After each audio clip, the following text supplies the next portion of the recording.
আয় দো বলি তোরা আয় শ্যামলি ওরে ডাকে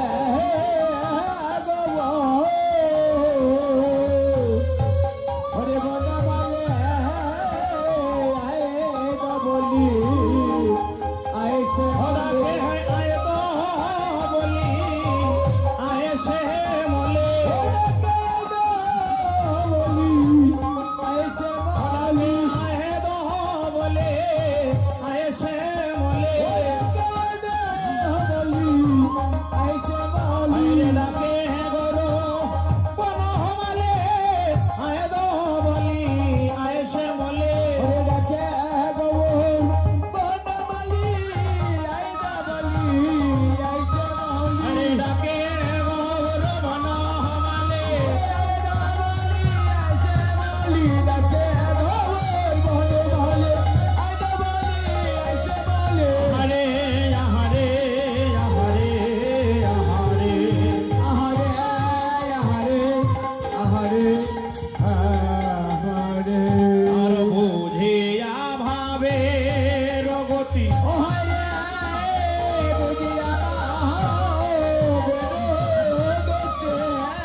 আমার নিত্যানন্দ রায়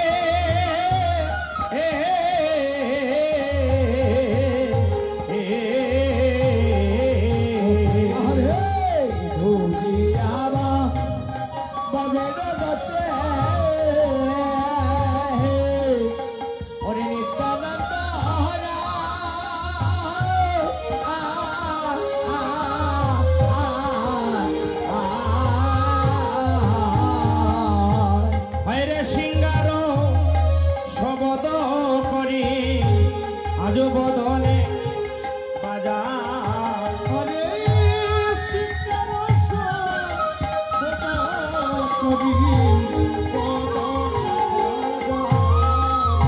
আরে সিঙ্গার শবদ করে ওই বদনে বাজা সিঙ্গার হরি হরি করি ওরে বদনে বাজা রে বদন সিংহা আজ বেজে উঠিল ওরে বদন সিংহা আজ বেজে উঠিল ওই বদন সিংহা বেজে উঠিল বদন সিংহা বেজে উঠিল ওই যে আমার আমার নিতাই চাঁদের বদন সিংহা বেজে উঠিল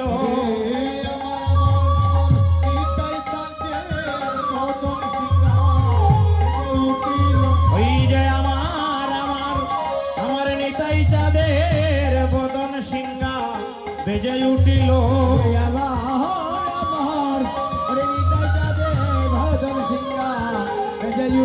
আমার বদন সিংহা বেজে উঠিল বদন সিংহা বেজে উঠিল বদন সিংহা বেজে উঠিল বদন সিংহা বেজে উঠিল আমার নিতাই চাঁদের বদন সিংহা বেজে উঠিল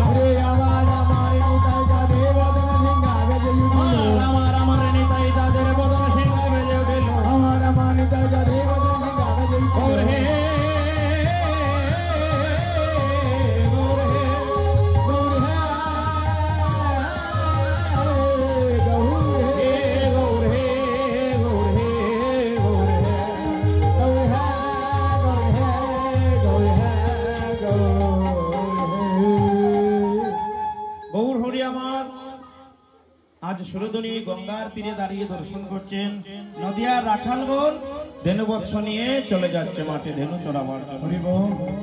এমন দৃশ্য দর্শন করে গৌর হরির মনে পড়ে গেছে যে আমিও তো রাখালই ছিলাম, একদিন তো আমিও রাখালে ছিলাম, আর এমন করে আমিও তো একদিনই ধেনু চড়াতে যেতাম।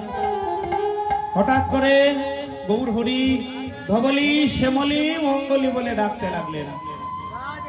আর যখনই গৌর হরির এই ভাবের উদয় হয়েছে এই ভাব দর্শন করে এবার নিত্যানন্দ প্রভু যিনি ছিলেন ব্রজের বলাই, শ্রীনন্দের নন্দন যেই শচীসুত হইল সে বলরাম হইলা নিতাই। এই বলরাম যিনি নিত্যানন্দ হয়েছেন, বলরাম প্রভু কি করতেন? বদনে সিংহাধ্বনি করতেন, আর কানাই বংশীর ধ্বনি করতেন। তাই গৌর যখন ব্রজের ভাব উদয় হয়েছে বুঝতে পেরে আবার নিতাই চাঁদ বদনে সিংহাধ্বনি করতে লাগলেন। আর নিতাই চাঁদ যখন বদনে সিংহাধ্বনি করছেন তখন আর যত ভক্ত ছিল এরা সকলে মিলে দৌড়ে গিয়ে নিত্যানন্দ প্রভুর পাশে দাঁড়িয়েছে। ওরে নিতাই চাঁদের মুখে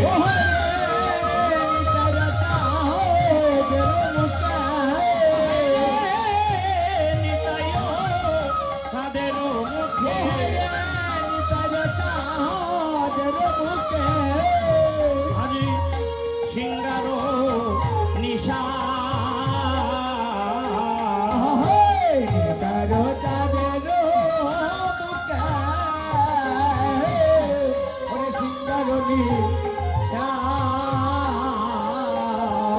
ওই যে শুনিয়া ভক্ত গণ হইল আগোয়া,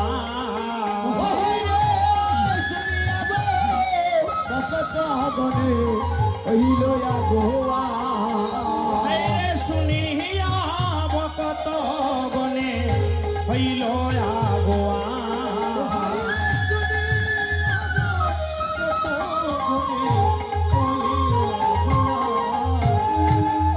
ধাইল পণ্ডিত গৌরী দাস জারনা, ধাইল পণ্ডিত গৌরী দাস জারনা, কহিল পণ্ডিত গৌরী দাস জারনা।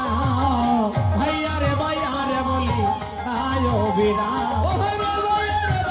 বলি তাই অভিরা, ভাইয়া রে বলি তাই ভিরা,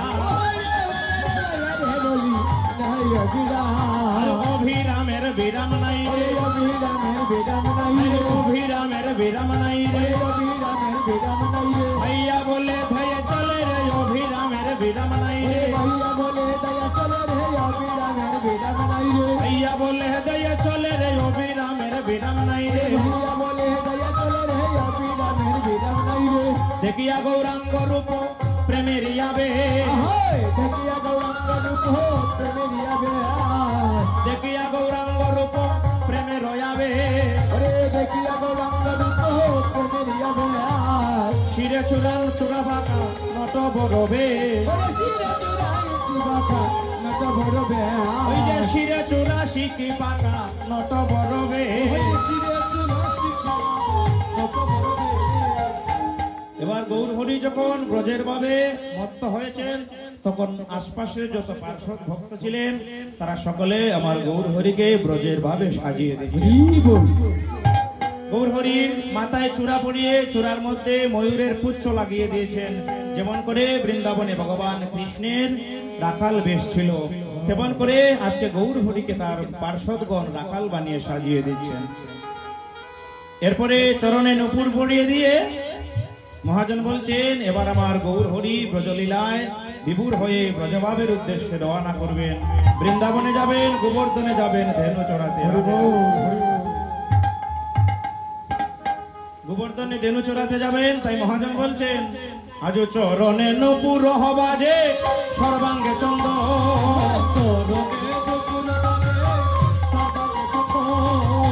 চরণে নূপুর বাজে সর্বাঙ্গে চন্দ, চরণ নূপুর বাজে সর্বাঙ্গে চন্দ, বংশী বদনে বলে চল গোবর্ধন, বংশী বদনে বলে চল গোবর্ধন, গোবর্ধন চল গোবর্ধন,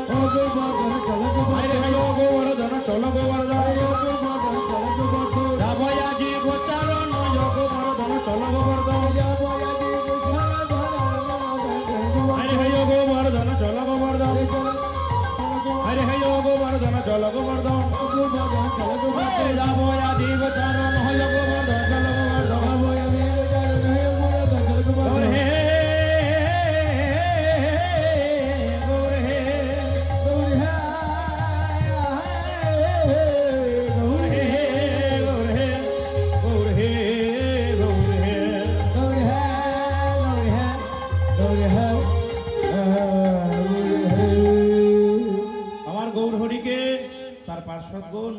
আজকে ব্রজের ভাবে সাজিয়েছে, রাখাল বেশে সাজিয়েছে। রাখাল বেশে সাজিয়ে গৌর হরির যখন ব্রজভাব উদয় হয়ে যায় তখন তাকে আর ধরে রাখা যায় না। তখন পার্শ্বদগণকে সঙ্গে নিয়ে প্রভু আমার চলে যান ব্রজলীলা আস্বাদন। এবং ব্রজলীলা আস্বাদন করতে যখন আমার প্রভুর ব্রজভাব উদয় হয় তখন আশপাশ যত ভক্ত থাকেন তাদের সকলকে বলেন কি যে তোমরা এবার আমার রাধারানীর গুণাগুণ কীর্তন। আর রাধারানীর গুণাগুণ কীর্তন না করলে ব্রজভাবে গিয়ে গৌর হরির শান্তি হয় না। কারণ এই রাধার ভাবকান্তি নিয়েই তো তিনি এসেছেন। দুই অঙ্গে এক অঙ্গ মিলে হলেন গৌরাঙ্গ। আজ নদিয়ার জীবের দ্বারে দ্বারে বিলাইলেন কৃষ্ণ নাম। কৃষ্ণ নাম বিতরণ করে দিচ্ছেন প্রভু আমার। তাই প্রভুর যদি ব্রজভাব উদয় না হয় কোন ভক্ত ব্রজে যেতে পারে না। সেই যে অষ্টকালীন পদাবলী কীর্তনে কেউ যদি নবদ্বীপ লীলা স্মরণ না করে বৃন্দাবনে চলে যায় তবে অপরাধ হয়ে যাবে। আগে নবদ্বীপ তারপরে বৃন্দাবন। আমরা তো জানি না বৃন্দাবন কোথায় ছিল, আমরা চিনতাম না বৃন্দাবন কি জিনিস। ওই বৃন্দাবন আমাদেরকে চিনিয়েছেন যিনি, তিনি হচ্ছেন কলিযুগ পাবন অবতার আমার শচীসুত শ্রী গৌর হরি। আমরা এই ভারতবাসী জানতো না বৃন্দাবন কোথায়, বৃন্দাবনের কি মাহাত্ম্য কেউ জানতো না। এই ভারতে ভগবান শ্রীকৃষ্ণ চলে যাওয়ার পরে কত লোক ভারতকে এসে শাসন করেছে। মুঘল থেকে ইংরেজ কত লোক ভারতকে শাসন করে গেছে। আর হিন্দুদের তীর্থস্থান দিনে দিনে বিলুপ্ত হয়ে গেছে, দিনে দিনে তীর্থ লুপ্ত হয়ে গেছে। আমরা জানি না বৃন্দাবনের মাহাত্ম্য, আমরা জানি না মথুরায় কি ঘটেছিল, আমরা জানি না পুরী ধামে কি হয়েছিল, গয়া কাশী বৃন্দাবনে কি ছিল। ওই কেশিঘাট, বংশীবট, রাধাকুণ্ড, শ্যামকুণ্ড এই কিচ্ছু আমরা চিনতাম না। চিনিয়েছেন কে? আমাদের গৌর হরি। গৌর হরি বললেন তিনি যে অবতীর্ণ হয়েছেন কারণ কি? কারণ হচ্ছে লুপ্ত তীর্থ উদ্ধার আর বৈরাগ্যের শিক্ষণ। এই যে আমাদের মধ্যে মারামারি, কামড়া কামড়ি কি নিয়ে? আমাদের স্বার্থ আছে, তাই শুধু স্বার্থের মারামারি সারা জগতে। আমার আরো চাই, আমার আরো হোক, আমার আরো চাই। ভাইকে ঠকানো, বন্ধুকে ঠকানো, পাড়াপড়শিকে ঠকানো। 1 ইঞ্চি মাটি যদি কারো কাছ থেকে ঠকিয়ে নিয়ে আসা যায় মনে হয় আমি হচ্ছে জগতের সুখী। সবসময় ধান্দা থাকে কি? মানুষকে ঠকানো। কারণ গৌর হরি এসে এই দৃশ্য দর্শন করলেন যে কারোর মধ্যে মহানুভবতা নাই, সরলতা নাই, কারোর মধ্যে ত্যাগ নাই, আছে শুধু ভোগ, শুধু পাবো আর পাবো, শুধু কামনা আর বাসনা। তাই গৌর হরি বললেন জগতের জীব যদি সুখী হতে চায়, যদি বৈরাগ্যকে আশ্রয় না করে এরা কোনোদিন সুখী হতে পারবে না। বৈরাগ্য বলতে বাবা সংসারকে একেবারে ত্যাগ করে সন্ন্যাস নেওয়া নয়। বৈরাগ্য মানে হচ্ছে তোমার বিষয় থেকে মনকে দূরীভূত করো, অন্তরে ত্যাগ আনতে শিখো। যেটুকু তোমার আছে তুমি সেটুকু নিয়ে সন্তুষ্ট থাকো, তুমি আরেকজনেরটা আনতে যাবে না। তোমাকে ভগবান যেটুকু দিয়েছে সেটুকুর মধ্যে সন্তুষ্ট থাকার নামই হচ্ছে বৈরাগ্য। তোমাকে ভগবান যেটুকু দিয়েছে তাতেই সন্তুষ্ট থাকো। আর যেটা অন্যের আছে তোমার নাই, তাতে লোভ করতে নেই, পরধনে লোভ করতে নাই। ত্যাগ করতে শিখতে হবে। যে জিনিসটা তোমার হারিয়ে গেছে তার জন্য তোমাকে দিনরাত কাঁদলে তো চলবে না। দিনরাত যদি অনুশোচনা করো যে সম্পত্তি চলে গেল, স্ত্রী চলে গেল, পুত্র চলে গেল, ফিরে পাওয়া যায়? ফিরে পাওয়া যায় না। শুধু নিজের জীবনে অশান্তি হয়, কিচ্ছু ফিরে আসে না। তাই তো বলছেন ভগবান যে ত্যাগ করতে শিখো। যা চলে গেছে সেটা তোমার ছিল না, তাই চলে গেছে। যেটা তোমার সেটা তোমার কাছেই থাকবে। এরকম ত্যাগ যদি মনে না থাকে তাহলে জগতের লোক কোনোদিন সুখী হতে পারে। এই বৈরাগ্যের শিক্ষা দিতে আমার গৌর হরি জগতে এসেছেন। আর আরেকটা লক্ষ্য হচ্ছে কি, যেখানে যত তীর্থ আছে সমস্ত তীর্থকে আমি উদ্ধার করে যাব। ভগবান গৌর হরি পায়ে হেঁটে সারা ভারতবর্ষ ভ্রমণ করেছেন। উড়িষ্যা বিহারের জঙ্গলের ভিতর দিয়ে হেঁটে বৃন্দাবনে গিয়েছেন। জঙ্গলের পশু পাখি, বাঘ, সিংহ পর্যন্ত প্রভুকে দেখে বৈরাগ্য হয়ে গেল। প্রভুকে দেখে হিংসা ভুলে গেছে, প্রভুর সামনে আনন্দে সংকীর্তন করেছে। যে বাঘ সিংহ পর্যন্ত প্রভুকে দেখে আনন্দ সংকীর্তন করে, সেখানে আমরা মনুষ্য জাতি কোন ছাড়। ভগবান পায়ে হেঁটে সমস্ত ভারত ভ্রমণ করেছেন, তার ভক্তগণকে চিনিয়েছেন। এই হচ্ছে বৃন্দাবন, এই হচ্ছে রাধাকুণ্ড, যেখানে আমি শ্রীমতী রাধারানীর সহিতে যদি আমার রাধারানীকে না পেতাম, তবে আমি কতবার আমার সখাগণকে বলেছি যে যদি রাধারানী এনে না দিতে পারো, তবে এই রাধাকুণ্ডের জলে আমার ঝাঁপ দিয়ে প্রাণ ত্যাগ করব। এই হচ্ছে শ্যামকুণ্ড, এই হচ্ছে মথুরা, যেখানে আমি কংসের কারাগারে জন্ম নিয়েছিলাম। এমন করে আমার গৌর হরি আমাদেরকে চিনিয়ে গেলেন সমস্ত তীর্থস্থান। আর আজকে যদি গৌর বন্দনা না করে, গৌর হরিকে অনুসরণ না করে কেউ যদি বৃন্দাবনে যেতে চায় বাবা, তাতে কোনো ফল হবে না, অপরাধ হয়ে যাবে। তাই যে লীলাই যে কীর্তনিয়া পরিবেশন করেন না কেন, দেখবেন নবদ্বীপে না গিয়ে কেউ বৃন্দাবনে যেতে পারবে না। এই যে প্রভুর ব্রজভাব উদয় হয়েছে, তিনি রাখাল ছিলেন, প্রভু ছিলেন ব্রজের রাখাল, আজকে সেজে গেছেন নদের রাখাল। কি জন্যে? কারণ এই ব্রজের লীলা স্মরণ হয়ে গেছে। তাই এবার ভক্তগণকে বলছেন, তোমরা সবে রাধারানীর জয়গান করো, আমি ব্রজভাবে বিভোর হয়েছি। সবে হাততালি দিয়ে রাধারানীর জয়গান করবেন। জয়গান করলে আমার প্রভুর আনন্দ হবে। আর আজকে যে কীর্তন হচ্ছে কি জন্যে? আমরা যে কীর্তন করছি কি জন্য কীর্তন করি? যেন প্রভুর আনন্দ হয়। ভগবানের আনন্দে ভক্তের আনন্দ, ভগবানের সুখে ভক্তের সুখ, ভগবানের দুঃখে ভক্তের দুঃখ। আমাদের জীবনে সুখ দরকার নাই, যদি ভগবান সুখে থাকে, ভগবানের যদি শান্তি হয়, সেই শান্তিতে আমার শান্তি। এই হচ্ছে ভক্তের চিন্তা। তাই ভগবানের আনন্দ হবে, আমরা সবে মিলে যদি আনন্দ সংকীর্তন করি।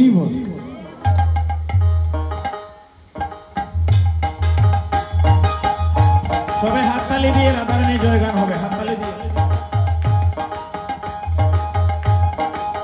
অজয় রাধে রাধে রাধে, জয় রাধে রাধে, জয় রাধে রাধে রাধে, জয় রাধে রাধে, অজয় রাধে রাধে রাধে, জয় রাধে রাধে, জয় রাধে রাধে রাধে, জয় রাধে রাধে, অজয় রাধে রাধে, জয় রাধে রাধে, রাধে রাধে, জয় রাধে রাধে, রাধে রাধে,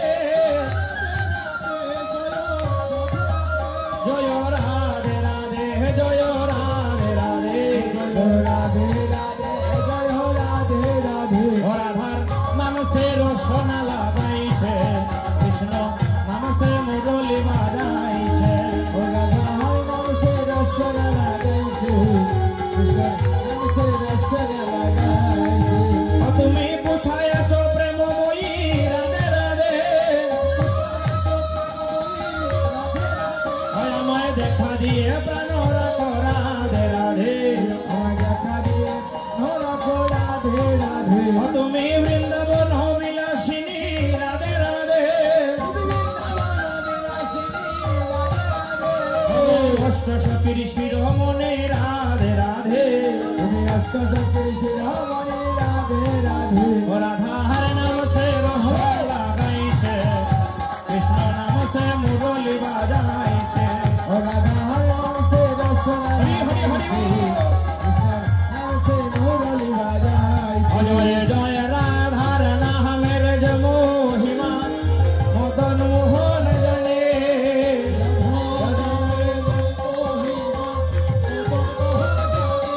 ওই রাধা বলে বাজায় বাঁশি যমুনা পুলিনে,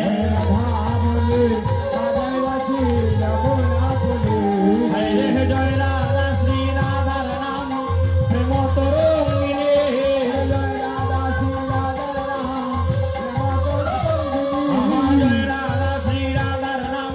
প্রেম তরঙ্গিনী, ওই নাম জপিতে গো পিতে উঠে অমৃতের খনি,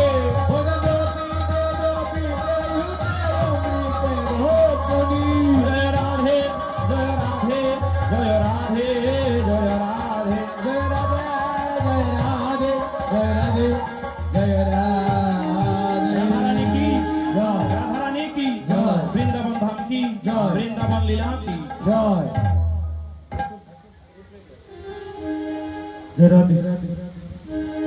মধুময় শ্রী শ্রীরাম বৃন্দাবন আর শ্রী বৃন্দাবনে আমাদের শ্রীকৃষ্ণ মা যশোমতী আর পিতা নন্দ মহারাজের ঘরে জন্ম হয়েছে।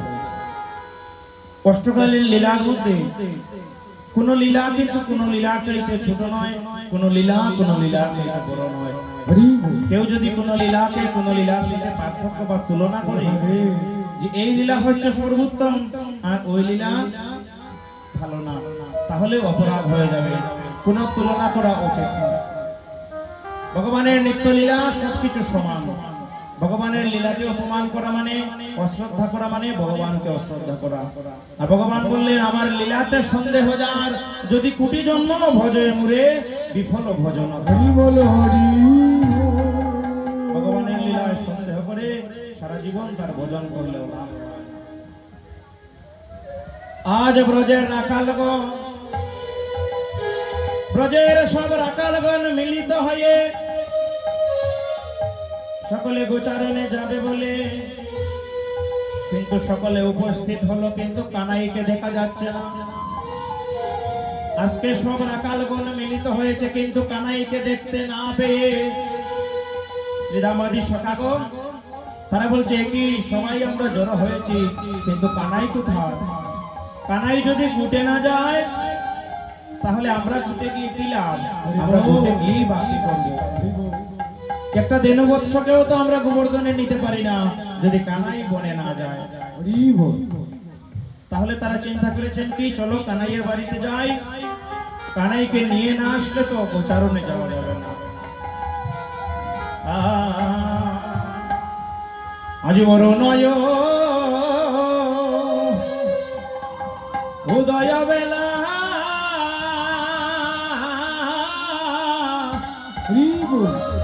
যত শিশু হইয়া হইয়া মেলা রে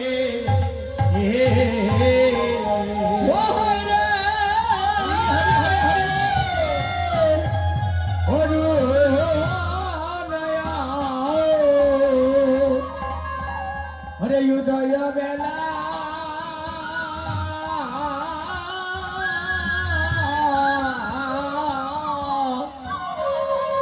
হরে যত শিশু হইয়া হইয়া হইয়া মেলা রে ওহাই রে সবে গেলাম আজি নন্দে নন্দের দুয়ারে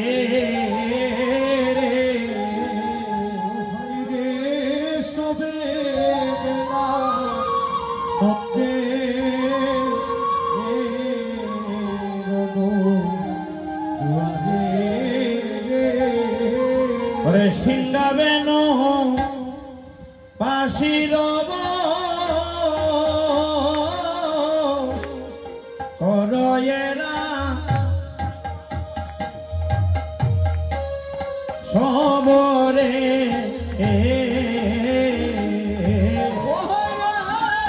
সিংহাবেন হরে বাসির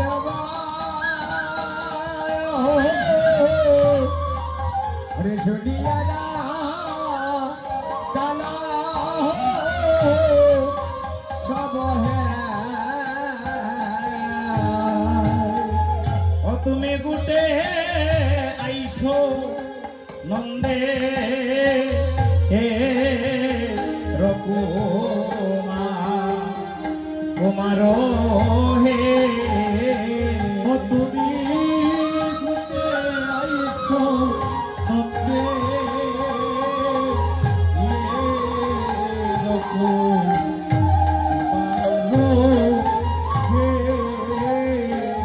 আজ প্রভাত বেলা ব্রজের সকল রাখালগণ মিলে নন্দালয়ে এসে উপনীত হয়েছে।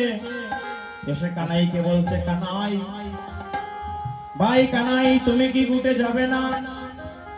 এসে বলছে, কানাই চলো গুটের ওদিকে বেলা হয়ে যায়। গোচারণে যেতে হবে, তুমি আমাদের সঙ্গে চলো। কিন্তু কানাই মায়ের কোলে বসে আছে দেখে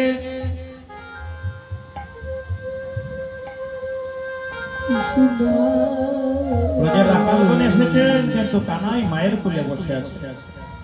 এমন অবস্থা দর্শন করে রাখালগণ বলছে, দেখো কানাই, তোমার জন্য অপেক্ষা করে আমরা বনে যেতে পারছি না, আর তুমি এখানে তোমার মায়ের কোলে বসে আছো। বলছি তুমি আমাদের এক কথা বলে দাও, যদি যাও তাহলে আমাদের সঙ্গে চলো, আর না হলে যদি না যাও তাহলে না বলে দাও। ওরে যাবে কি না যাবে বলো বুটে রে, ওরে যাবে কি না যাবে বলো বুঝে রে, যাবে কি না যাবে বলো বুটে রে, ওরে যাবে কি না যাবে বুঝে রে, এক বলো বলিলে আমরা চলিয়া যাই, একে বলো বলিলে আমরা চলিয়া যাই, এক বলো বলিলে আমরা চলিয়া যাই। ওরে একে বলো বলিলে আমরা চলিয়া যাই, তো বলি সে মলি গেল মাঠে রে, ওরে যাবলে সমানে গেল মাঠে রে, ভাইরে তো বলি সে মলি গেল মাঠে রে। ওরে যাবলে সমানে গেল মাঠে রে। শ্রীরামাদি সখাগণ কানাইকে বলছে, ভাই পরিষ্কার করে বলে দাও, যদি যাও তাহলে সঙ্গে চলো, আর যদি না যাও তাহলে না বলে দাও, আমরা চলে যাব। কিন্তু এমন একটা গুণ ভাই তোমার, তোমাকে বাড়িতেও ফেলে যেতে পারি না, তোমাকে ছেড়ে আমরা বনেও যেতে পারি না। তাই করে হরিব, তোমায় যদি বাইরিয়া যাই অন্তরেতে ব্যথা পাই, যদি বাইরিয়া যাই অন্তরেতে ব্যথা পাই, যদি বাইরিয়া যাই অন্তরেতে ব্যথা পাই, যদি বাইরিয়া যাই অন্তরেতে ব্যথা পাই, চিত্ত নিবারিতে মোরা নারী রে, ভাইরে চিত্ত নিবারিতে মোরা নারী রে। কিবা গুণ জ্ঞান জানো সদা অন্তরেতে জানো, কিবা গুণ জ্ঞান জানো সদাই অন্তরেতে জানো। এ কতিল না দে দিলে মরি ও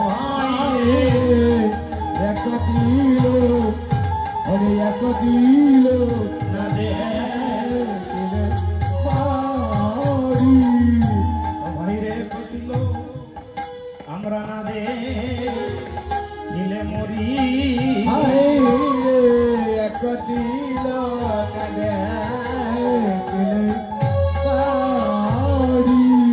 আরে শুনি আসি সুরবাণী, আজও হাসে দেব দেব চূড়ামণি,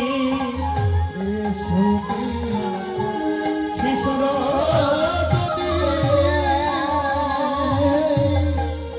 হাসে দেব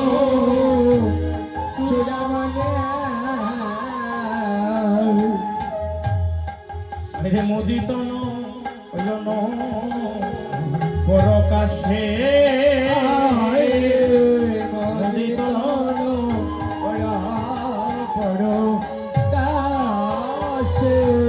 ওই যে গোবিন্দ দাস বহু হাসিয়া হাসিয়া রহ,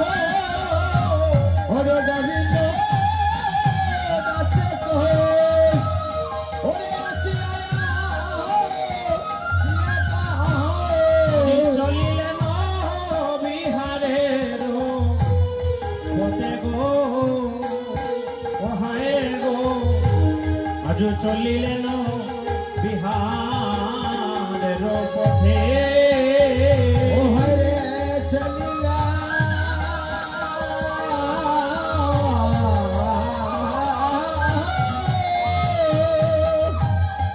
আরে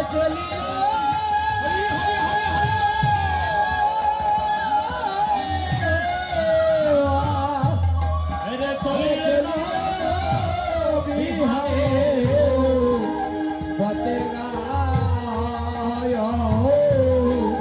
আজ চলিলা বিহারের পথে। দাদা বলরাম শ্রীরামকে বলছে, শ্রীরাম গোটের অনেক বেলা হয়ে যাচ্ছে, আমরা তৈরি হয়ে বসে আছি, কিন্তু আমাদের কানাই এখনো আসছে না। শ্রীরাম তুমি যাও, তুমি গিয়ে কানাইকে জিজ্ঞেস করে এসো সে যাবে কিনা। হরে তুমি কানাইকে নিয়ে আসো, আমরা তোমার জন্য অপেক্ষায় আছি। এবার বলরামের আজ্ঞা পেয়ে শ্রীরাম গিয়েছে কানাইয়ার কাছে। হরে শ্রীরাম গিয়ে দেখলো কানাই মায়ের কোলে বসে আছে। শ্রীরাম কানাইকে বলছে, কানাই রে, শ্রীরাম ইয়া কহে ভগনন্দের নন্দনা। ওরে শ্রীরাম যাইয়া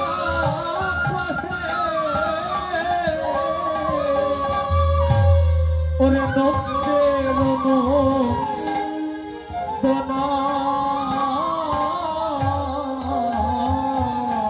ওহে রে, ওই আমরা বুঝিতে না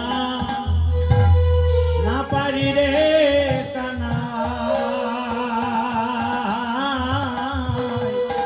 ও ভাই তোমার মন্ত্র আহারে ওরে বুঝিতে না পারি রে কানা।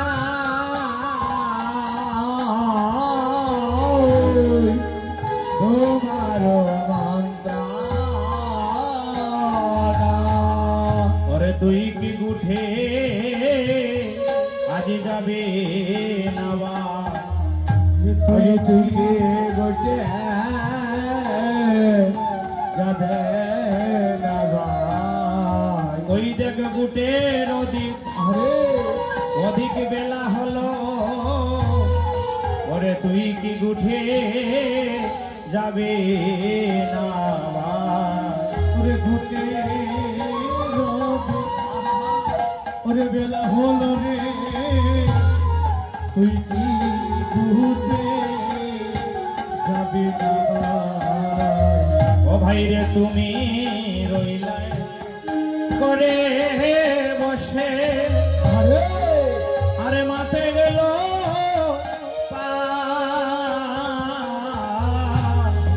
তুমি রইলাই ওরে ঘরে বসে।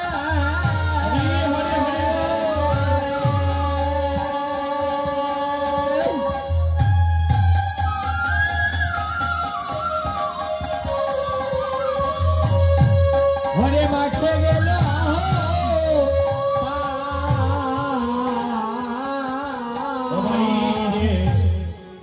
উন্মত্ত হায় রে হইয়া বেড়া। ও বেড়া যতে তোরা ওরে নমস্ত হইয়া বেড়া। হরি হরি হরি যতে তোরা। শ্রীরাম কানাইকে বলছে, কানাই তুমি যদি গুটে না যাও তাহলে কোন দেনবৎস সেদিন গুটে যেতে চায় না। ভাই কানাই তুমি যদি গুটে না যাও তাহলে আমরা বনে গিয়ে উন্মত্ত হয়ে ঘুরে বেড়াই। সব রাখালে কানাই কানাই বলে পাগল হয়ে যায়। ও কানাই, তোমায় ছাড়া কেমন করে গোছানো না আমরা যাই, একবার বলে দাও। শ্রীরাম বলছে, কানাই তোমায় ছাড়া মায়ের কুলেতে শুয়ে থাকি, আর ঘুমাইতে ঘুমাইতে কেবল কানাই বলে ডাকি। হে দে রে কানাই ভাই, আমরা তোর সঙ্গ সঙ্গ চাই। ওই দেবে কানায়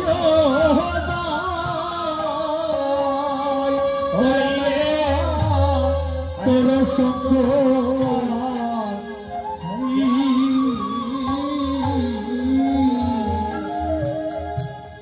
ও কানাই রে, জন্মে জন্মে আমরা পাই যেন যেন তোমার মতো ভাই। ও কানাই রে, জন্মে জন্মে পাই যেন ওরে তোমার মা মতন ভাই ও ভাইরা জন্মে জন্মে পাই যেন যেন তোমার মতো ভাই ও কানাই রে জনমে জনমে ভাই যেন তোমার মা মতন ভাই ও তুমি ভাই হইয়া আমার সঙ্গে দেখো ওরে তুমি ভাই হইয়া ওই আমার সঙ্গে দেখো রে ভাই হইয়া আমার সঙ্গে রাখিও ও তুমি ভাই হইয়া আমার সঙ্গে দেখো আমার জন্মে জন্মে আমার ভাই হইও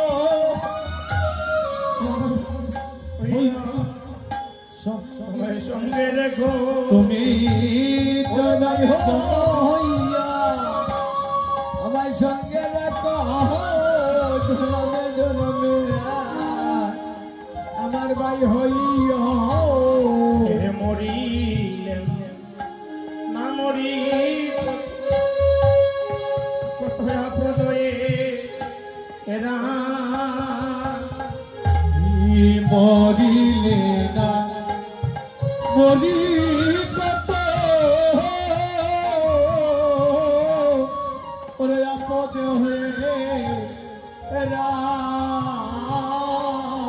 বাইরে মরিলেন না মরি কত ওই আমরা আপদ এরা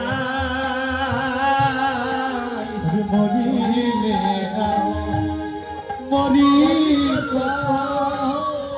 ওরে আপন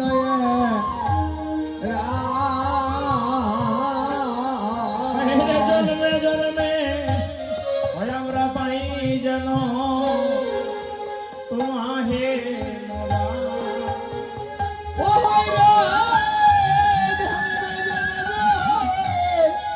ওরে পাই যেন তোমার মা মতন শ্রীরাম বলছে কানাই রে যে গুষ্ঠ গোচারণে গেলে কতদিন কত কংসের চোরের হাতে আমাদের প্রাণ চলে গেছিল ভাই কানাই তুমি ছিলে বলে আমাদের কোনো কেউ ক্ষতি করতে পারে না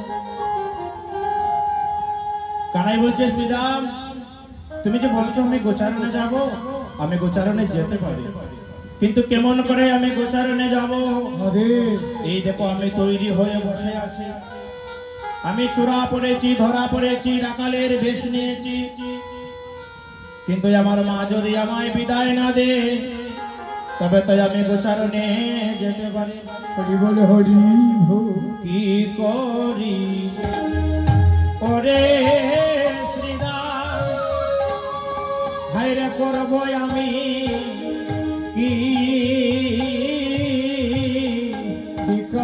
বিকারিব ওরে সীতা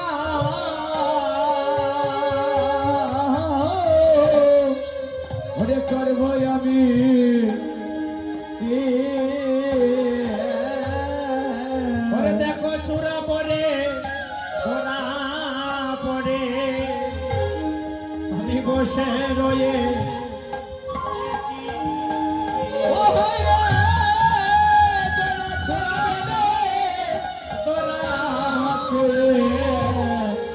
আমি বসে রয়েছি ধরা পড়ে বসে আছি ধরা পড়ে বসে আছি ধরা পড়ে বসে আছি ওরে ধরা পড়ে বসে আছি ওরে বাৎসল্য প্রেমের বন্ধনেতে ধরা পড়ে বসে আছি ওরে ধরা পড়ে বসে আছি বন্ধনেতে ধরা পড়ে বসে আছি বলছে শ্রীরাম রে আমার মা আমায় যে বাৎসল্য প্রেম ডোরে বন্ধন করেছে এই বন্ধন ছেদন করে আমি গোচারণে যেতে পারবো না। আরে মায়ের নাম লিয়া আমি আরে গুটে হরে পারে যাবো লিয়া যদি বাইরে যদি যাই গুটে শ্রীরাম রে আরে মরিবে আমার মা ওরে শ্রীরাম আমি পরিব সংকটে আরে মরিবে আমার হরে পরিব সংকটে তাই বলছে শ্রীরাম মাকে ছেড়ে মাকে না বলে যদি আমি ঘুটে চলে যাই তবে আমার মা যদি মরে যায় একদিন আমি রবণী খেয়ে লুকিয়েছিলাম বলে আমার মা নন্দরানী যমুনায় গিয়েছিল প্রাণ ত্যাগ করবে বলে তাই আমার মাকে না বলে যদি ঘুটে চলে যাই আর আমার মা যদি মরে যায় তাহলে আমি তো আর মা কোথাও হরে আমি তো জগতে মা হলে আর মা খুঁজে পাবো না রে শ্রীরাম শ্রীরাম বলছে জানি তোর মা তোকে কতটা ভালোবাসে জানি রে তোর মায়ের প্রেম যত ভালোবাসে ওই সামান্য নবনীর লাগি তোরে বেঁধেছিল আমি জানি তোর মা কতটা তোকে ভালোবাসে সামান্য নবনীর জন্য যার মা গাছে বেঁধে তোকে মারতে পারে সে তোকে কতটা ভালোবাসে সে আমার জানা আছে ওরে জানি রে তোর মায়ের প্রেম যত ভালোবাসে ওরে জানি রে তোর মায়ের প্রেম যত ভালোবাসে চলো বলো বনির লাগে বেঁধেছিল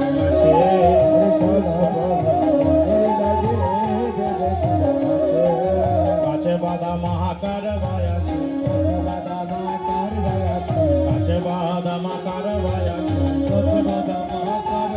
আরে সামান্য নবনীর লাগে গাছে বাদা মাকার বায়াছে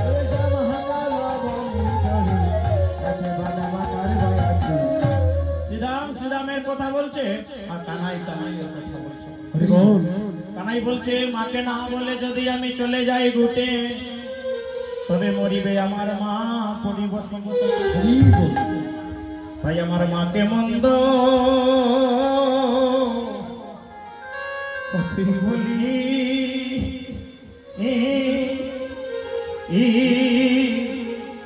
বলিস না রে ভাই শ্রীরাম রে ওরে মাকে মন্দ বলি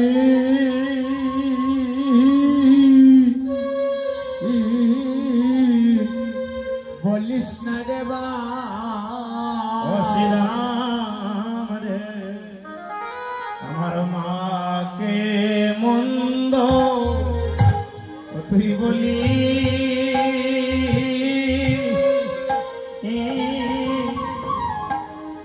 বলিস না রে ভাই রে আমার মাকে মন্দ বলি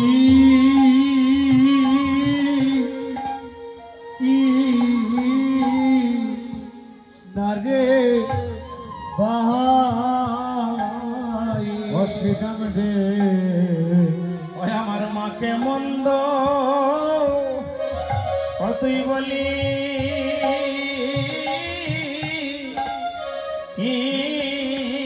সিনারে হরি হরি রে বাইরে শ্রীরাম ওই আমার মাকে মন্দ মন্দ বলিস না রে ওই আমার মাকে মন্দ বলে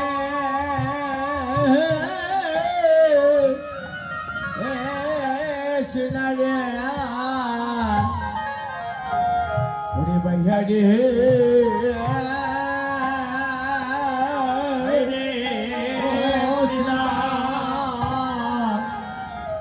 আমার মাকে মন্দ বলি বলিস না রে শ্রীরাম রে ও ভাই সারা জন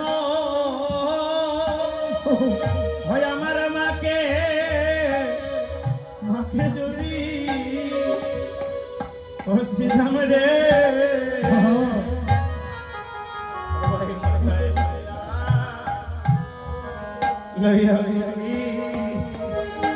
শ্রীরাম রে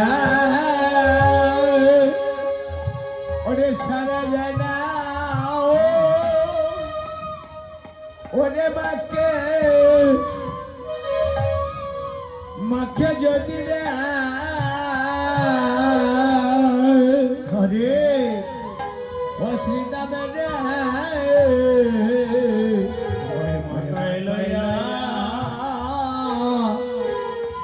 লইয়া গুড়ি আমি সারা জন হরে হয় আমার মাকে মাকে যদি সিদা হরিবল বাইরে মাথায় লইয়া লইয়া গুড়ি ও হাই রে ওরে সারা জীবন ওই আমার মাকে যদি ও শ্রীরাম রে হইবে মাতাই লইয়া গরি ঘমায়ে কবিন্দু হরিব ওই দুধের বাইরে শুধিতে না আমি না পারি রে বাইরে শুধিতে না পারি ও মায়ে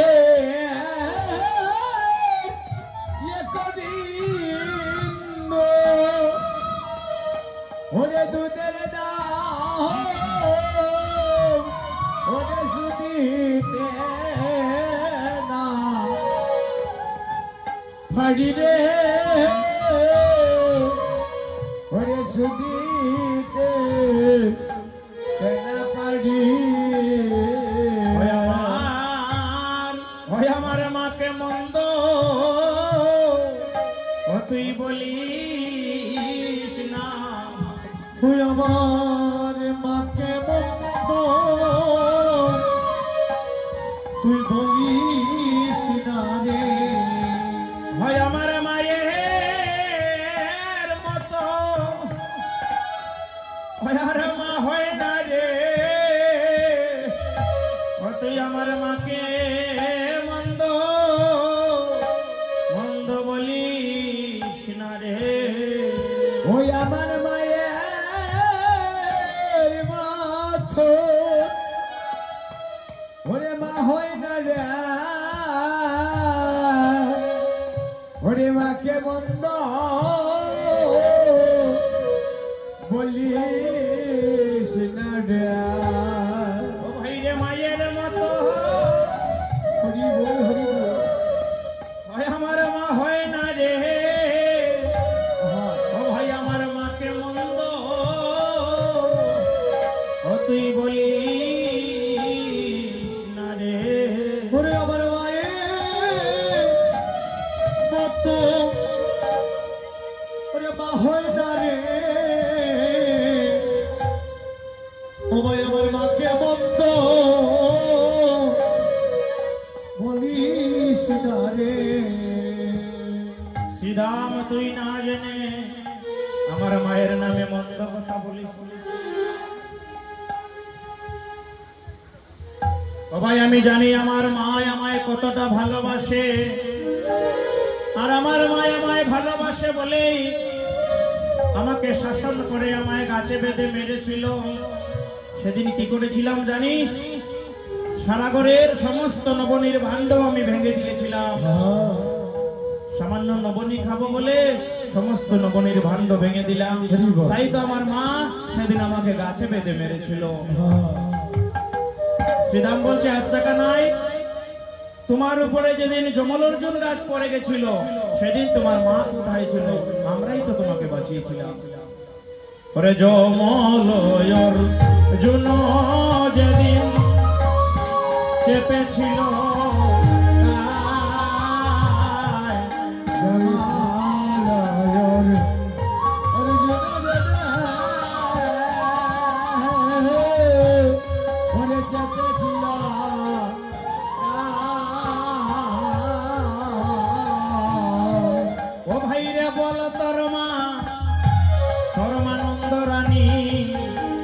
সেদিন আসিল কোথায়?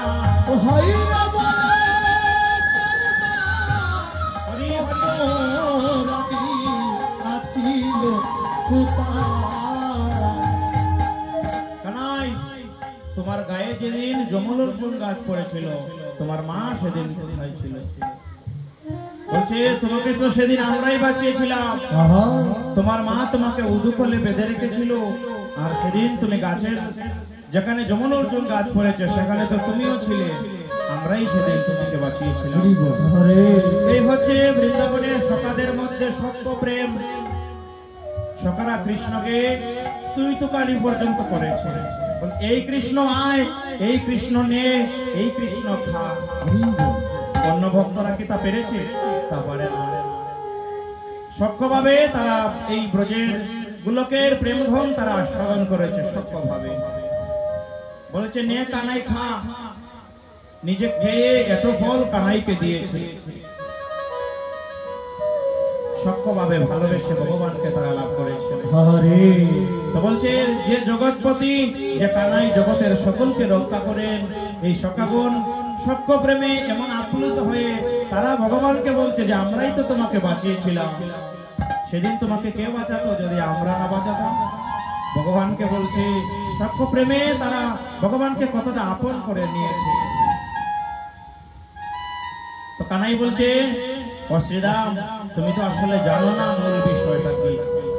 ওই জমল অর্জুন গাছ যেটা আমাদের বাড়িতে আমার পিতা নন্দ মহারাজের আঙ্গিনায়, জমল অর্জুন গাছ মানে একসাথে দুইটা অর্জুন গাছ। জমল মানে হচ্ছে যমজ, একসাথে জন্ম হয়েছে, তাই নাম হয়েছে জমল অর্জুন গাছ। তাই নাম হয়েছে জমল অর্জুন গাছ। এই অর্জুন গাছ দুইটা নন্দরাজের বাড়িতে কেন তাদের জন্ম হলো? এদের পূর্বজন্মে এরা ছিল ধনদেবতা কুবেরের দুই ছেলে। ধনপতি হচ্ছেন কুবের। এই জগতে কেউ যদি ধনী লোক হয়, মানুষ উদাহরণ দিয়ে ওনার কাছে কুবেরের ধন আছে। ধনের দেবতা কুবের। কুবেরের দুই ছেলে নল কুবের আর মণিগ্রীব। এই দুই ভাই বাবার অঢেল টাকা পয়সা আছে, সহায় সম্পত্তি আছে, তাই এরা সারাদিন মদ খায় আর কুসঙ্গ করে দিন রাত কাটিয়ে দিচ্ছে। এমন অবস্থা যে বাবার ধন সম্পত্তি থাকার কারণে ছেলেগুলো মানুষ হলো না। বাবা, সন্তান মানুষ করতে গেলে সন্তানের পিছনে সময় দিতে হয়, তাদেরকে মানুষ গড়ে তুলতে হয়। কিন্তু কুবের নিজের ধনৈশ্বর্যের মতো তার ছেলে দুইটা অমানুষ হয়েছে। একদিন নারদ মুনি একটা জলাশয়ের কিনার দিয়ে যাচ্ছেন, আর নলকুবের আর মণিগ্রীব দুই ভাই ওইখানে জলকেলি করছিল অপ্সরাগণকে সঙ্গে নিয়ে। নারদ মুনি যে কিনার দিয়ে চলে গেলেন, তারা কেউ সেদিকে দৃষ্টি করলো না। তাদের চোখেই পড়লো না যে নারদ মুনি তাদের কাছ দিয়ে হেঁটে চলে গেলেন। তো নারদ মুনি চিন্তা করলেন যে একটা বৃক্ষের কাছ দিয়ে নিকট দিয়ে হেঁটে গেলে যেমন তার কোনো অনুভূতি থাকে না, সে কাউকে কিছু বলে না, এই দুই ভাই তো আমার সাথে সেই আচরণটা করেছে। আমি হচ্ছি দেবর্ষি নারদ, আর তারা তো আমাকে সম্মান করলো না। হরি বল হরি। মনে মনে অপমান বোধ করে নারদ মুনি দুই ভাইকে ডেকে তুলে এনে অভিশাপ পাঠ করলেন। তোমরা আমার সাথে বৃক্ষের মতো আচরণ করলে, তাই তোমাদেরকে অভিসম্পাত করলাম। দুই ভাই বৃক্ষ ফুলে জন্ম নাও। অভিসম্পাত যখন হয়েছে তারপরে তাদের সম্বিত ফিরে পেয়েছেন। সম্বিত ফিরে পেয়ে নারদ মুনির চরণ ধরে বসে আছে, বলছে দেবর্ষি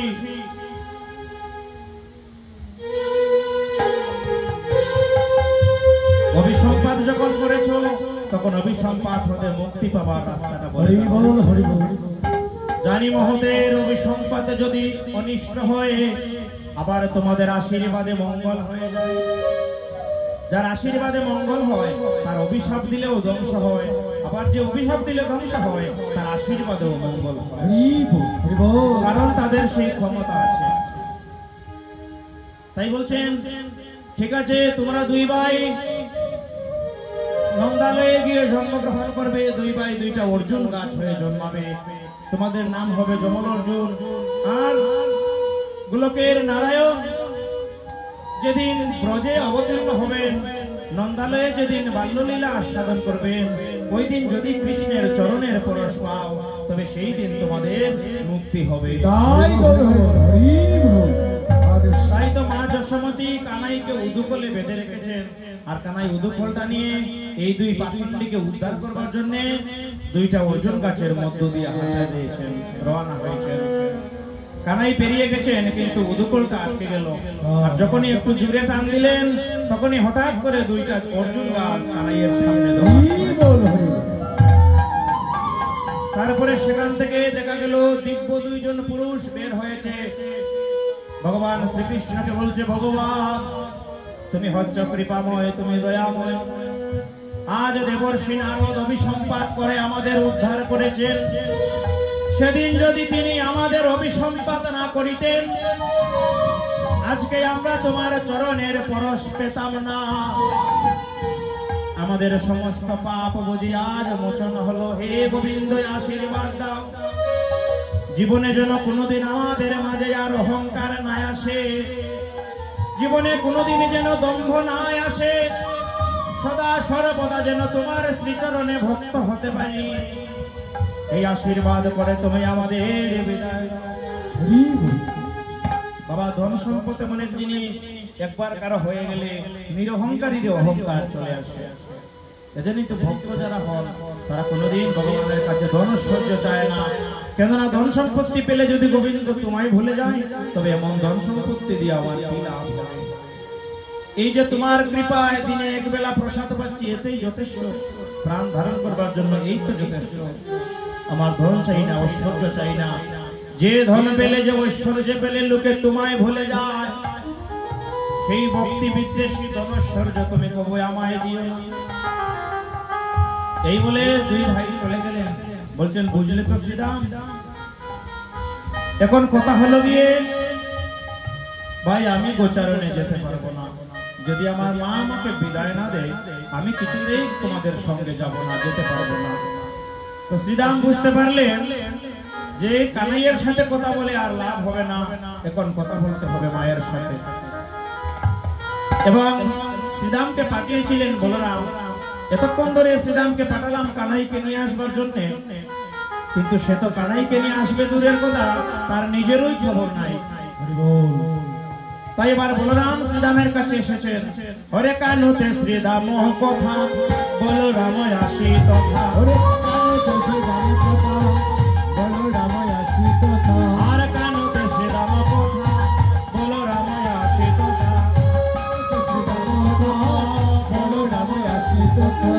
যুগল বিষানে শান দিলা,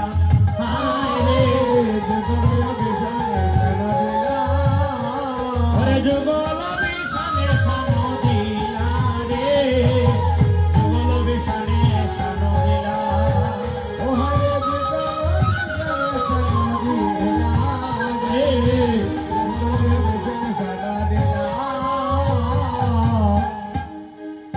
যতক্ষণ রাখালা সব আবার রাম কানার দুই দিকে দাঁড়াই সবে এসেছেন, জিজ্ঞেস করছেন শ্রীরামকে যে শ্রীরাম এতক্ষণ আগে তোমাকে পাঠালাম কানাইয়ের কাছে, আর তুমি এখন পর্যন্ত এখানে বসে কানাইয়ের সাথে গল্প করছো, গোটে কখন যাব আমরা?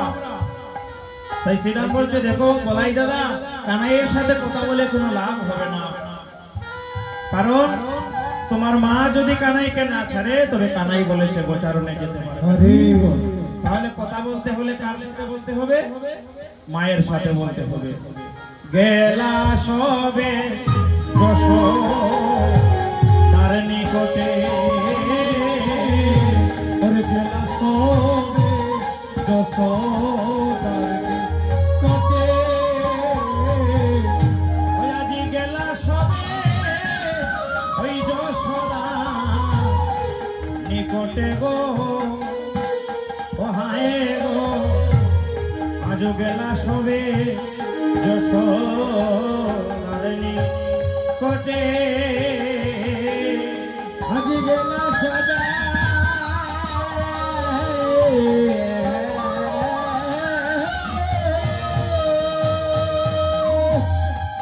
আজি গেলা সবে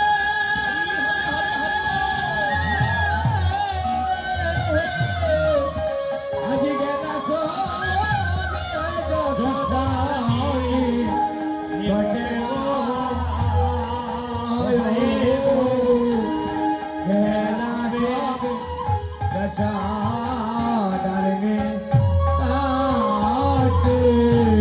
আজ প্রণতি করিয়া বাইরে বহিছে যাদবরা, ও হইরে প্রণতি করিয়া ওরে কহিছে যাদবরা, ওমাগ কানুরে আমরা লইয়া যাইব গুঠে, কানরে লইয়া যাব গোটে। ওই আমরা কানুরে লইয়া যাব গুঠে, আমরা কানরে লইয়া যাব গোটে। ওরে শুনি বলো বলরামের বাণী, আজ মুরচিত হইলা নন্দরানী, ওরে শুনি বলো পুরোচিত হইলা নন্দরানী, লোটাইয়ে পড়িল ভূমি তলে, লুটায়া পড়িলা ভূমি তলে। নন্দরানী বলরামকে বলছেন, বলরাম রে, ও বলরাম তুই আমাকে কি শোনালি? আমার দেহে প্রাণ থাকিতে তো আমি কানাই গুটে দেব না। আগে যাক প্রাণ বাহির হয়ে কবলাই তবে তো রাজ আসলয়ে, কে যদনাথের নয়ন তারা, ওই আমার প্রাণ থাকিতে গোপাল আমি দিব না রে,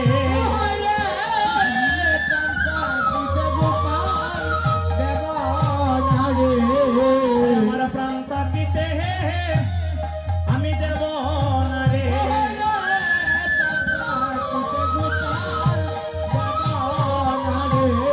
আগের মতো তোরাই জানে আমার প্রাণ থাকিতে গোপাল দিব না রে,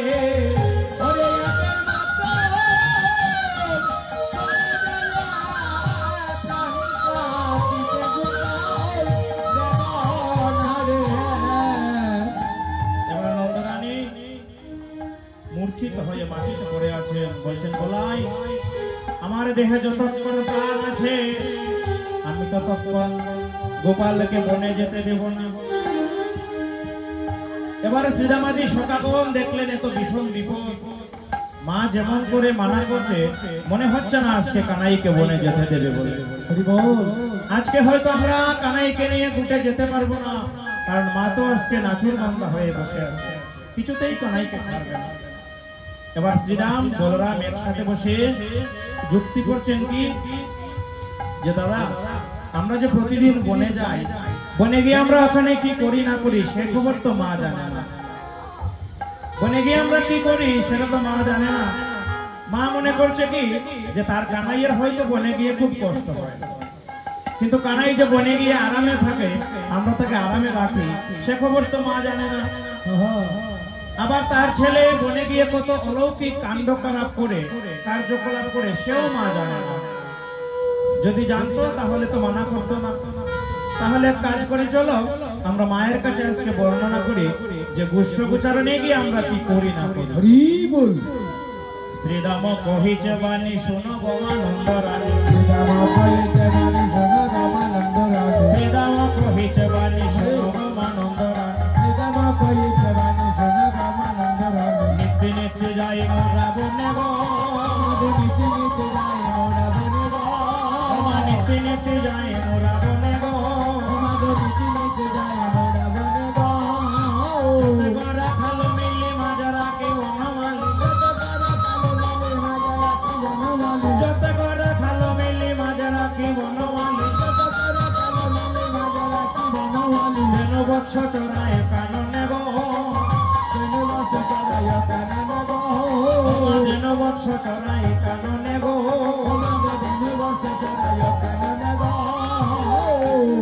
শ্রীরাম কহিছে বাণী শুনো গোমানন্দ রানী, ওমা আজকে তো নতুন যাচ্ছি না গোচারণে, নিত্য নিত্য যাই মোরা বনে, প্রতিদিন আমরা বনে যাই। সেখানে গিয়ে কি করে জানো, যতে কো রাখালো মিলি মাঝে নাকি বনমালী, তারপরে দেনু বৎস চড়াই কাননে। মা তোমার ছেলে আমাদের সকলের মাঝখানে থাকে, মা নিরাপদ থাকে, আমাদের সবের মাঝে রাখি যেন তার কোনো আপদ বালাই না হয়। তারপরে সে কি করে জানো, তোমার ছেলে আরামসে বসে বসে মুরলী বাদন করে, মোহন মুরলীশ্বরে নানা ছন্দে গান করে, মোহন মুরলীশ্বরে নানা ছন্দে গান করে, মোহন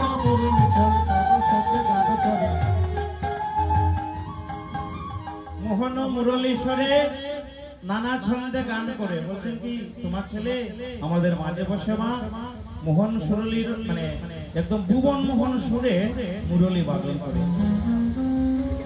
তোমার ছেলে এমন এক সুরে মা বাঁশি বাজায়, ভুবন ভুলায় সেই রবে, মা ত্রিভুবন ভুলে যায় তার বাঁশির সুর শুনে। কানাই যে সুরে বাঁশি বাজায় কি বলবো মা, তার প্রথম রন্ধ্রের তানে যোগী দেন ছাড়ে, দ্বিতীয় রন্ধ্রের তানে দেন বৎস ফিরে, তৃতীয় রন্ধ্রের তানে যমুনাও যায়, চতুর্থ রন্ধ্রের তানে রাকাল গণ ভাই, পঞ্চম রন্ধ্রের তানে সতী ছাড়ে পতি, আর ষষ্ঠ রন্ধ্রের তানে ভুলে পশুপতি, সপ্তম রন্ধ্রের তানে ভুলে ত্রিভুবন, আর যে বাসির সুরে আমি আমার রমিব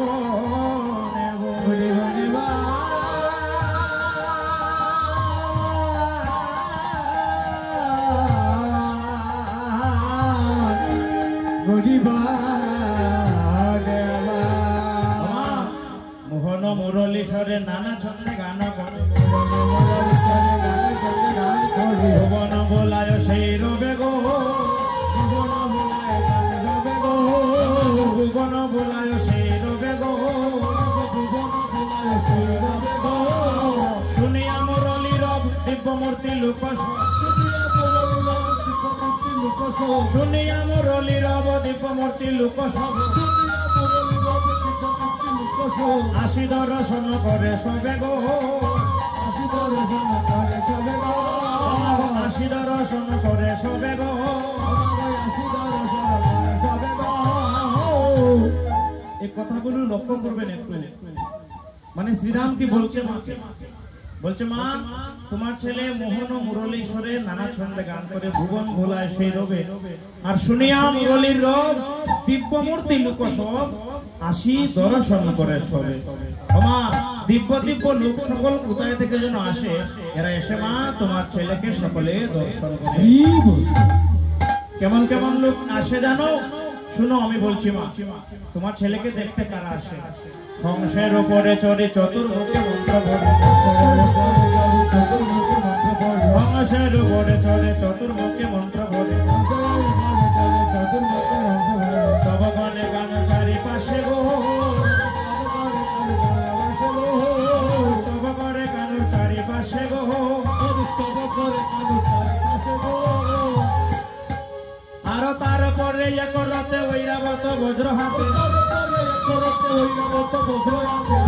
করতে ঐরাবতে বজ্র হাতে করতে ঐরাবত বজ্র হাতে আমা দেখে মোরা বলা বলাই তোরা সে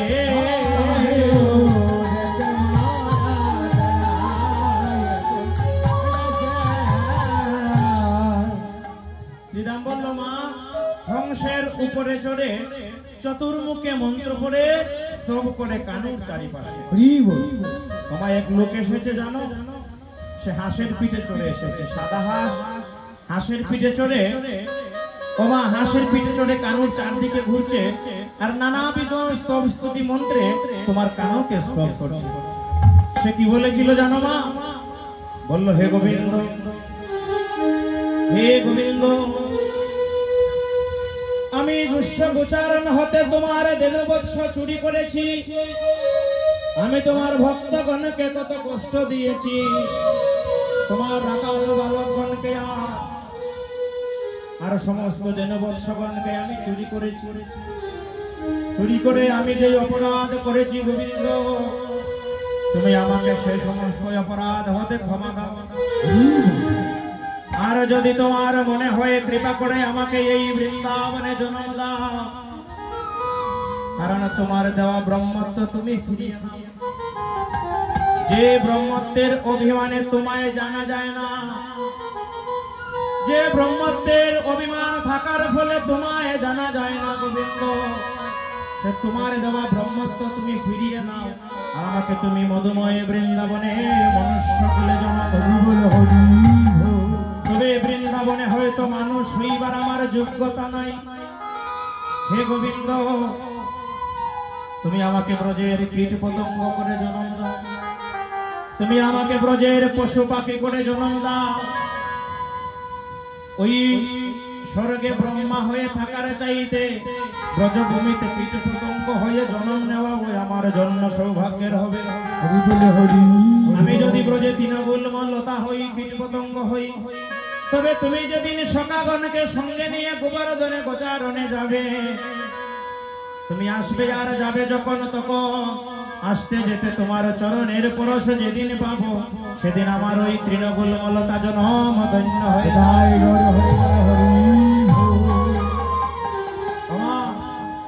মা বুঝতে পারলেন যে হংসের উপরে চড়ে মাথা আবার চালটা, এ ব্রহ্মচার আর কেউ নয়। বলছিস কিরে শ্রীরাম, ব্রহ্মা এসেছেন আমার কানুকে দেখতে? বলছে তাই কি শুধু মা? তারপরে একরতে ঐরাবতে বজ্র হতে দেখেমরা পলাই করা। ব্রহ্মা বললেন কি ভগবানকে যে গোবিন্দ, আমি তো তোমার ভক্তগণকে চুরি করে নিয়ে গিয়েছিলাম। ব্রহ্মা এসেছিলেন ভগবান কি করেন না করেন দেখবার জন্য। এসে দেখলেন কৃষ্ণ গরু রাখছেন, তার মনে সন্দেহ হলো ভগবান হয়ে তিনি কেন গরু রাখবেন, তাহলে ইনি ভগবান হতে পারে না। পরীক্ষা করবো, এর সমস্ত দেনবৎস চুরি করে নিয়ে গেলেন। চুরি করে নিয়ে পাহাড়ে একটা গুহার মধ্যে রাখলেন। কিন্তু কৃষ্ণ সেটা মনে মনে জানতে পেরে আজকে সমস্ত সখাগণ আর দেনবৎসগণকে নিজের অংশে সৃষ্টি করে নিয়েছেন। আবার ব্রহ্মা যাদেরকে চুরি করে নিয়েছেন তারা ওখানেই থাকলেন, আর এইদিকে কৃষ্ণচন্দ্র নিজ অংশে আবার সখাগণ সৃজন করলেন। আশ্চর্য জিনিস হলো, ব্রজের সকলে কানাইকে তাদের ছেলে মেয়ের চাইতে বেশি ভালোবাসে, কিন্তু এই দিনের পরে কেউ আর কানাইকে ভালোবাসে না, কানাইকে তুলে নেয় না, নিজের ছেলে মেয়ে নিয়ে ব্যস্ত হয়ে পড়েছে। কি জন্য? কারণ আজকে থেকে তো এরা সকলে কানাইয়ের অংশ। কৃষ্ণ নিজ অংশে সকলকে সৃজন করেছেন, তাই কৃষ্ণের প্রতি টান কমে গিয়ে নিজ নিজ সন্তানের প্রতি টান বেড়ে গেছে সকলে। সকল দেনবৎস আর সকল রাখাল বালক সব আজকে কৃষ্ণের অংশে নতুন করে জন্ম হয়েছে। ওইদিকে ব্রহ্মা দেখলেন আশ্চর্য, এদিকে বৃন্দাবনে নিত্যলীলা চলছে, আবার ওইদিকে আমি যাদেরকে চুরি করে রেখেছিলাম তারাও জায়গায় আছে, তাহলে এই লীলা চলছে কেমন করে? তবে তো ইনি সাক্ষাৎ ভগবান। তারপরে তিনি স্বর্গে গেলেন, স্বর্গে গিয়ে স্বর্গের দ্বারই তাকে প্রবেশ করতে দেয় না। সেই জন্য বলছে তুমি কে? বলছে আমি কে মানে আমি হচ্ছি ব্রহ্মা, আর তুমি স্বর্গের দ্বারই আমাকে প্রশ্ন করছো আমি কে? বলছে তুমি ব্রহ্মা, তুমি যদি ব্রহ্মা হও তাহলে এখানে যে বসে আছে সে কে? ভগবান কৃষ্ণ আরেকজন ব্রহ্মা স্বর্গে বানিয়ে বসে আছে। ব্রহ্মা গিয়েছিলেন কৃষ্ণকে মায়া জালে আটকাতে, কিন্তু কৃষ্ণ বললেন এবার তোমার মায়ায় তোমাকে আটকে দেব। ব্রহ্মার একুলো গেল অকুলো গেল, কৃষ্ণের চরণে গিয়ে স্তব স্তুতি করতে লাগলেন আর বললেন যে তোমার দেওয়া ব্রহ্মত্ব তুমি ফিরিয়ে নাও, যে ব্রহ্মত্বের অভিমানে গোবিন্দ তোমায় চিনা যায় না। আমি তো বিশ্বাস করতে পারি নাই ভগবান হয়ে যে তুমি ভক্তের বোঝা বয়ে বেড়াবে। নন্দ মহারাজের নবলক্ষ দেনবৎস চারণ করছেন বলে তার সন্দেহ হয়েছিল যে ভগবান হয়ে কেন মানুষের গরু রাখেন, কারণ তার অহংকার ছিল, মনে দম্ভ ছিল।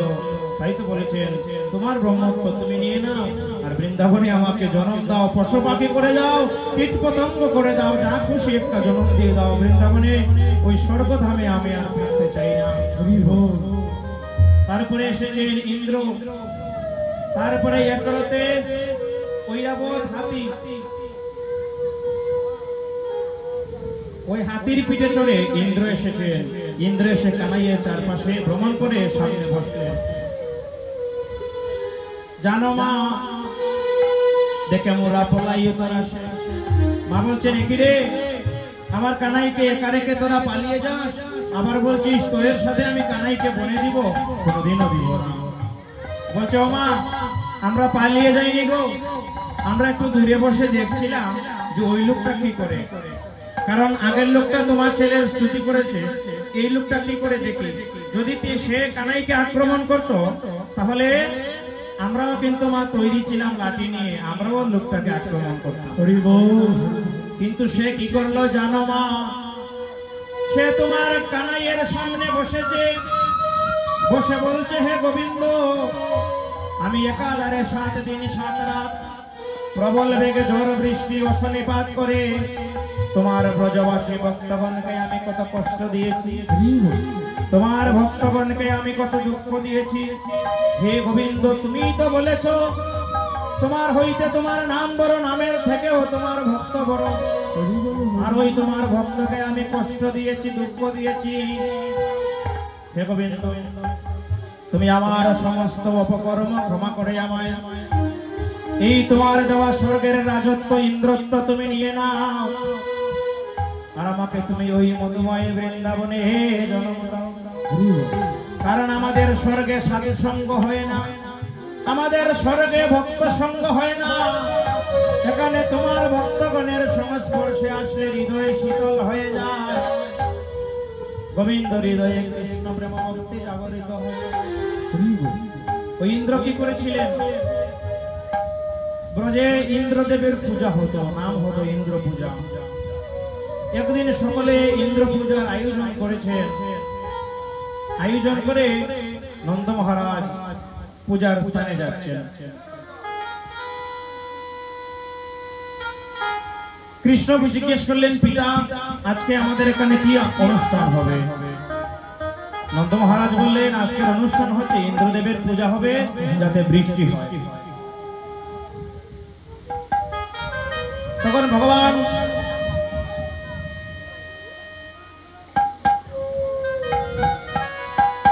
শ্রীকৃষ্ণ নন্দ মহারাজকে বললেন যে পিতা, আচ্ছা গভীর সাগরে যেখানে কেউ ইন্দ্রদেবের পূজা করে না সেখানে কেমন করে বৃষ্টি হয়?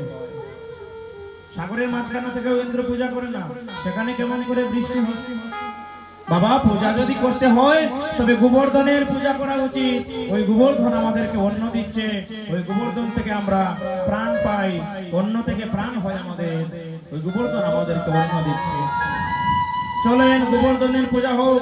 সমস্ত ব্রজাঙ্গনাদেরকে আদেশ করা হলো, ব্রজ গোপগণকে আদেশ করা হলো, সকলে নব নব সাজসজ্জা পরিধান করে আজকে গোবর্ধন পূজার জন্য রওনা হয়েছে। অন্নকূট মহোৎসব হয় কার্তিক মাসে, আমরা তো দেখেছি সবে না অন্নকূট। এই অন্নকূট আসলো কোথা থেকে? ওই যে গোবর্ধনের পূজা, ওই গোবর্ধনের পূজাটাই হচ্ছে অন্নকূট মহোৎসব। ভগবান শ্রীকৃষ্ণ বললেন সবে যার যার সাধ্য মতো গোবর্ধনকে গিয়ে ভোগ নিবেদন করো। ওই দিনে কৃষ্ণ হয়ে গেলেন, বললেন আমি গোবর্ধন, তিনি বিরাট আকার হয়ে গেলেন। বিরাট আকারের কৃষ্ণ পর্বতের আকার হয়েছেন, বলছেন আমি হচ্ছি গোবর্ধন, কে কি ভোগ রাখ এনেছো দাও, আমি সকলের ভোগ আসে গ্রহণ করব। তারপরে সবে ধেনুবৎস নিয়ে গোবর্ধনের চতুর্দিক পরিক্রমা করছেন। অন্নকূট যখন হয় দেখবেন একটা পর্বত বানিয়ে তার চতুর্দিকে ধেনুবৎস নিয়ে পরিক্রমা করতে হয়, কারণ ব্রজাঙ্গনা ব্রজগোপগণ ধেনুবৎস নিয়ে গোবর্ধনের চতুর্দিক ভ্রমণ করেছিলেন। ইন্দ্রদেবের এতে খুব অপমান লেগেছে যে আজকে বালকে কৃষ্ণের কথায় নন্দরাজা আমার পূজা বাদ দিয়ে গোবর্ধন পর্বতের পূজা করছে, তাহলে তাদের পূজা আজকে আমি বন্ধ করে দিব। তিনি সংবর্ধক নামক একটা মেয়েকে আদেশ করলেন যে তুমি যাও ব্রজে গিয়ে প্রবল বেগে বৃষ্টিপাত করো, প্রবল বেগে বৃষ্টিপাত করে ব্রজে বন্যা লাগিয়ে দাও, কষণিপাত করো। কি জন্যে? যাতে কেউ যেন শান্তিতে না থাকতে পারে, এদের সকলে মরে যাক। ইন্দ্র চাইলেন কি ওরা যখন আমার পূজা করে না, এরা সকলে মরে যাক, এদেরকে মেরে ফেলো, বন্যায় ভাসিয়ে দাও। এক নাগারে 7 দিন 7 রাত বৃষ্টিপাত হয়েছে, কিন্তু কারোর বিন্দু মাত্র ক্ষতি হলো না। কি জন্যে? কৃষ্ণচন্দ্র বললেন তোমরা সকলে আমার পাশে আসো। তারপরে ভগবান একটা আঙুলের ডগায় সমগ্র গোবর্ধন পর্বতকে নিয়ে দাঁড়িয়ে থাকলেন 7 দিন। আমরা যেমন বৃষ্টি আসলে ছাতা মাথায় দেই, তেমন করে গোবর্ধন পর্বতকে ধরে বসে আছেন, আর সমস্ত গোকুলবাসী কৃষ্ণের চারপাশ বেষ্টন করে বসেছে। ইন্দ্রের মেঘ সেখানে পৌঁছাতে পারে না। ইন্দ্রদেব মেঘ দিতে দিতে বৃষ্টি দিতে দিতে ক্লান্ত হয়ে পড়ে গোবিন্দের চরণে গিয়ে আশ্রয় নিয়েছেন, আর বলছেন আজকে আমার ইন্দ্রত্বের অভিমানে আমি রাজা, রাজত্বের অভিমানে অহংকারে আমি তোমাকে চিনতে পারি নাই। হে গোবিন্দ, ওই তোমার দেওয়া ইন্দ্রত্ব রাজত্ব তুমি ফিরিয়ে নাও, আর আমাকেও তুমি বৃন্দাবনে জন্ম দাও, আমাকেও তুমি বৃন্দাবনে জন্ম দাও, আমি আর ইন্দ্রের রাজত্ব চাই না। তোমার তারপরে আরেকজন লোক আসে, মা এ তো 2 জনের কথা বললাম, আরেকজন আসে ক্ষিপ্ত প্রায় কজন বৃষ পৃষ্ঠে আরোহণ, ক্ষিপ্ত প্রায় কজন বৃষ পৃষ্ঠে আরোহণ, দিয়া সিংহা ডুম্বুর নিশান গো, দিয়া সিংহা ডুম্বুর নিশান গো, বামে এক নারী তুলনা দিবারে নারী, বামে এক নারী তুলনা দিবারে নারী, রূপে অন্ধকার নাশ করে গো, রূপে অন্ধকার নাশ করে গো,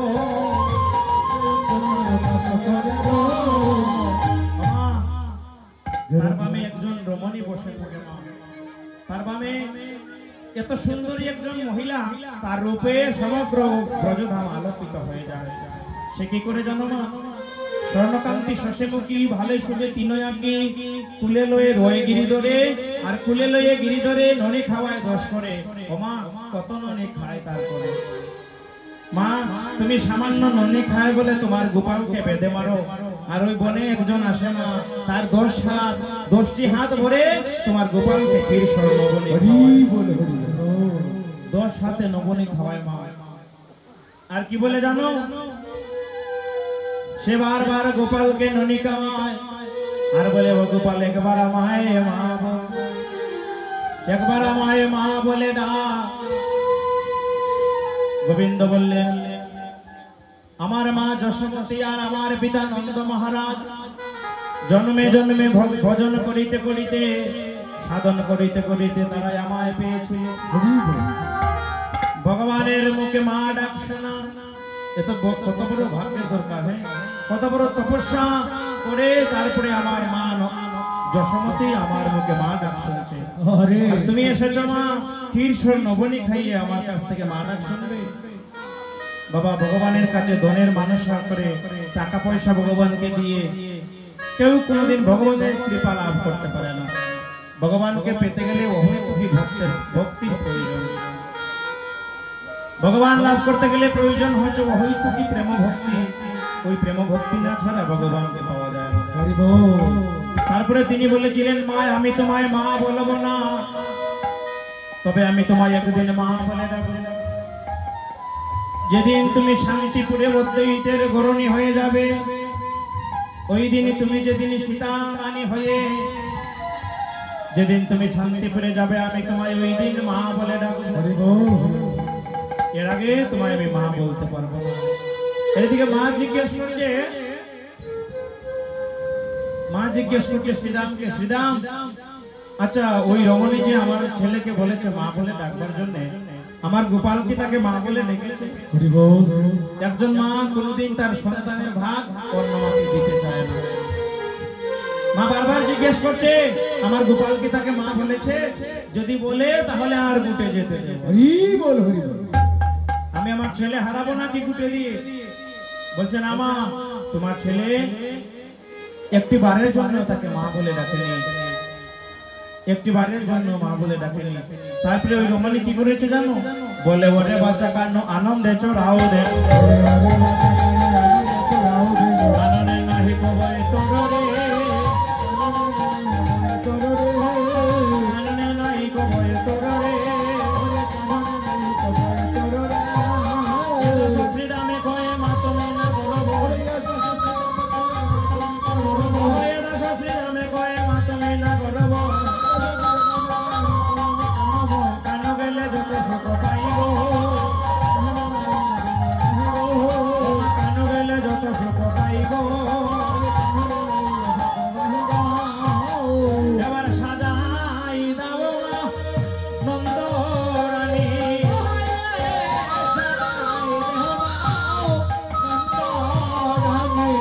তুমি সাজাই দাও রানী,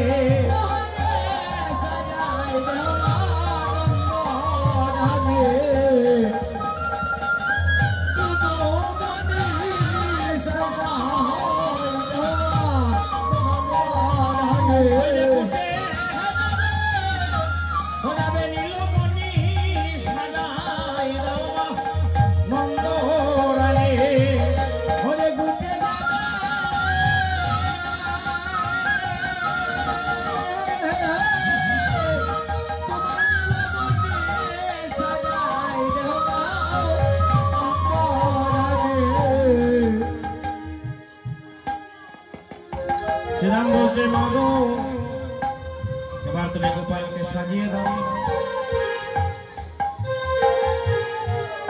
ও মা, তুমি তো শুনলে উচ্চারণে গিয়ে মা তোমার কানাইয়ের কোনো কষ্ট হয় না। আরে ওরে বাজত সব গোটা বাজনা, বাজত সব গোটা বাজনা, সাজত বলবি রে, সাজত বলবি রে, সাজত মদে বরণিত নয়ন যুগল পাবন জগতে ফিরে, মদে বরণিত নয়ন যুগল পাবন জগতে ফিরে। আজ বীরের মতো সাজিছে বলাই, বীরের মতো সাজিছে বলাই, যাইরে সাজের বলি হারি যাই, বীরের মতো সাজিছে বলাই, যাইরে সাজের বলি হারি যাই, বীরের মতো সাজিছে বলাই।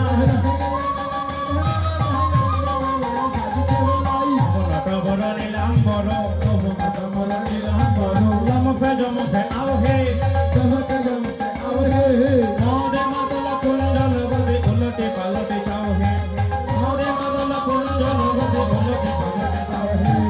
আপন তন চাইর হেরিও রুখা বেশ হই,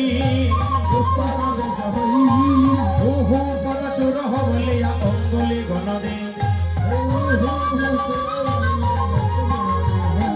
আজকে বলাই দাদা কানাই গুটে যাবে বলে আনন্দে নৃত্য করছে, এমন সময় হঠাৎ করে দেখলেন আরেকজন বলাই তার সামনে নাচছে।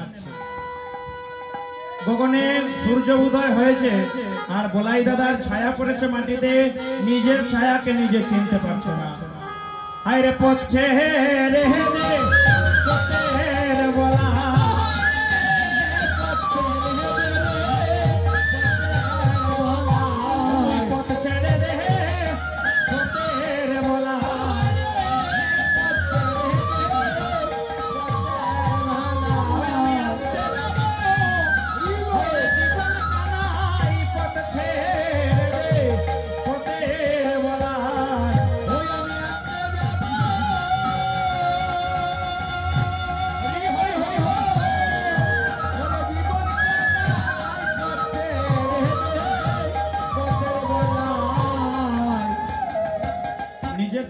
দেখে নিজে নিতে পারছে না।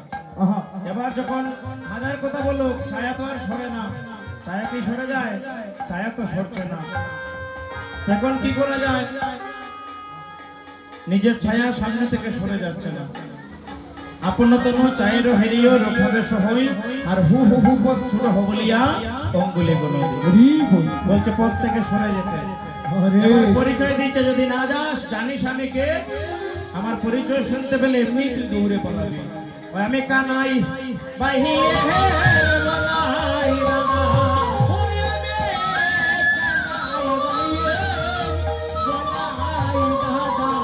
কানাই বাহিরে ভাইয়ের বলাই রামা।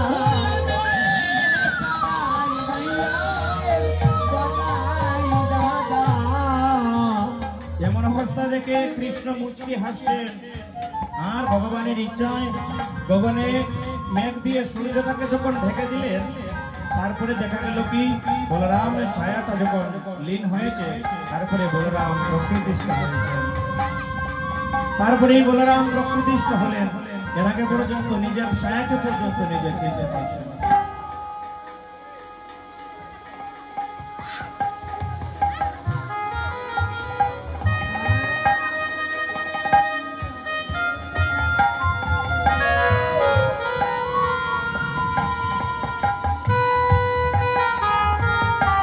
এবার বলাই দাদা মাকে বলছে, মামা মা তুমি কানাইকে সাজিয়ে দাও মা, আমরা সকলে সেজে বসে আছি। এখন তুমি কানাইকে যদি সাজিয়ে দাও, তাহলে আমরা কানাই নিয়ে গোচারণে চলে যেতে পারি। কিন্তু মা কানাইকে সাজাতে পারছে না। ওরে গোপাল যাইতে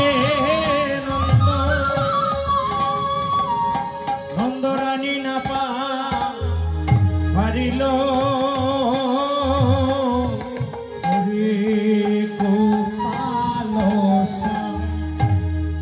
যাইতে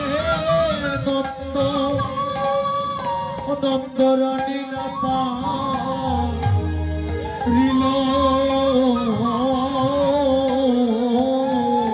যত নেব হরে কানাইয়ে রে সুরা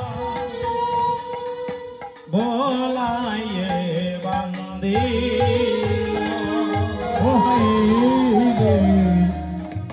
যতনে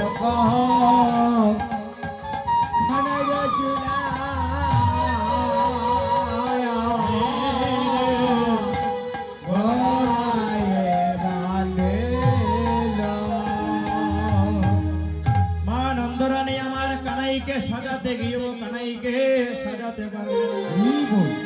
মা যখনই কানাইকে সাজাতে গেলেন, মা কানাইকে সাজাতে যখনই গেলেন, গিয়ে মা যশোমতী কানাইকে রেখে মূর্ছিত হয়ে পড়ে যাচ্ছে।